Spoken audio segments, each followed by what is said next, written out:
Thank you, Jackie. Trucking is the lifeblood of the supply chain, and drivers are heroes as they work to move vaccines and goods that people need. That was a main focus of a recent meeting President Biden had on the supply chain crisis rooted in the global pandemic. The president met with members of his cabinet, the National Economic Council director, port envoy, and private sector leaders to discuss progress made over the last few months. But is it enough? KOLD News 13's Shaley looks at the steps the Biden administration is taking and the impact this crisis is still having on local businesses. $230 million in port infrastructure development grants, a truck action plan to recruit and retain more drivers, plus fees on ocean carriers if their cargo sits on docks for more than 8 days. Those are just some of the steps the Biden administration has taken to address the supply chain crisis. Working with business and labor, my administration has been able to handle the huge surge in goods moving through some of our biggest ports.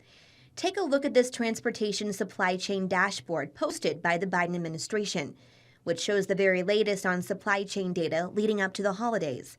According to this data, in November, 765,000 imports arrived at ports of LA and Long Beach, and more than 9.3 million containers so far this year, 15% more than they imported over the same period in 2018, the previous record holder.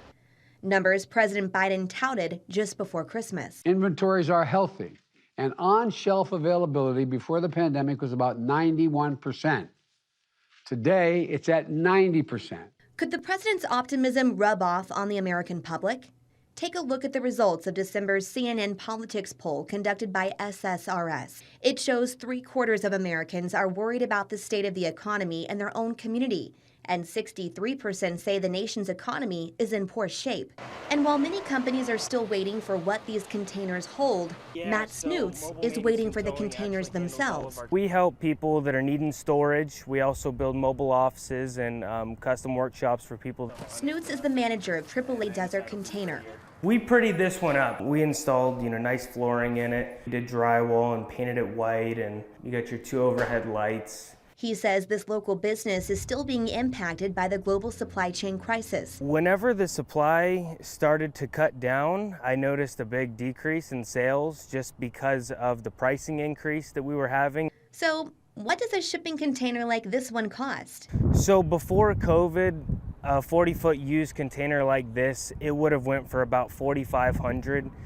Today, at this current market, you're looking close to about $7,250 with tax, about $7,750. Whatever you want. Snoot says business dropped off dramatically toward the beginning of the pandemic, but now consumers are realizing that higher price isn't going to drop anytime soon. It's smoothing out as we go in time. Low inventory, high prices, and a shortage of workers. Issues Snoots deals with on a daily basis. It's taking longer to get the boxes, so I got to order them ahead and wait typically a couple weeks to get the release numbers to actually go and pick them up. So what was the process like before COVID? Whenever we would originally buy a box, say a year or two ago, we would get the release number within the next day or two. From there, we didn't have any shortage of any drivers. We could send someone there that week and have them picked up. We could typically do 3 to 4 runs in a week. Snoot says once his driver arrives in California, he is greeted by these long lines, which slows down business even more. With the current driver we have one. A busy week for him is like 3 loads. And like I said, we also got to wait on release numbers. So sometimes we only have him pick up 1 or 2 and then wait the next week for the other release numbers and send them for the other units. So it just takes longer.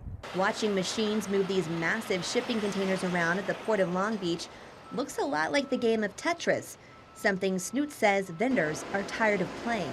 I am hearing that they do need more places to store these boxes where they're being offloaded and they don't have a lot of place to store them.